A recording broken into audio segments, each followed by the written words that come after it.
بسم اللہ الرحمن الرحیم۔ فرمان مصطفیٰ صلی اللہ تعالی علیہ وآلہ وسلم، جو جمعے کے دن مجھ پر درود شریف پڑھے گا قیامت کے دن میں اس کی شفاعت کروں گا۔ صلو علی الحبیب صلی اللہ تعالی علی محمد۔ پہلے دایاں جوتا پہننا سنت مبارک ہے۔ راشد اتاری نیو روحانی علاج لے کر پیش خدمت ہے۔ انشاءاللہ عزوجل آج ہم روحانی علاج سنیں گے، ایک خون کی کمی کا روحانی علاج۔ جن بہنوں کو، بھائیوں کو، بزرگوں کو، بچوں کو خون کی کمی ہے نا، خون نہیں بنتا، اس کا یہ روحانی علاج کیجیے گا انشاءاللہ۔ اس کی برکت سے خون بننا شروع ہو جائے گا۔ سب سے پہلی بات یہ ہے کہ جو آپ کا طبیب ہے، جو آپ کا حکیم ہے، ڈاکٹر ہے، معالج ہے نا، اس کے پاس جائیں، ان سے پوچھیں کہ آپ کے مزاج کے مطابق کون سی ایسی چیزیں ہیں، ایسی اشیاء ہیں جس سے خون بنتا ہو، ٹھیک ہے۔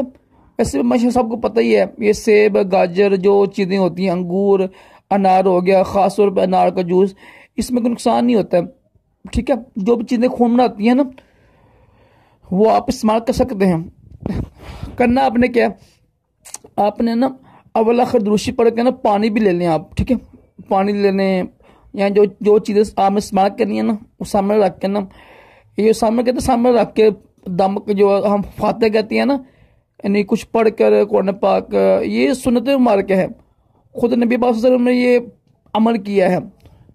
بقاعدہ پوچھا کسی عالم دین سے کہ آپ صلی اللہ علیہ وسلم نے خود نا آیت کرسی وغیرہ تھے، کل وغیرہ تھے، جو اللہ کی مرضی سے پڑھا آپ نے، اور آپ کے سامنے چیزیں پڑی ہوئی تھی کھانے والی، ٹھیک ہے۔ یہ ثابت ہے، کچھ لوگ اعتراض کرتے ہیں، تو آپ نے وہ اشیاء لے کے نا صاحب پانی بھی لے لیں، اول آخر دروشی پڑھ لیجیے کوئی سا بھی، یا سلامو پڑھ کے نا 101 بار خود میں اپنی باڈی بھی پھونک مارے، جسم میں پھونک مارے اپنی، اور جو اشیاء پڑی ہوں اس کے اوپر بھی دم کریں، وہ پانی پہ دم کریں، پانی پینے، اور اس کے علاوہ ہر وقت یا سلامو کا ورد کرتے رہا کریں۔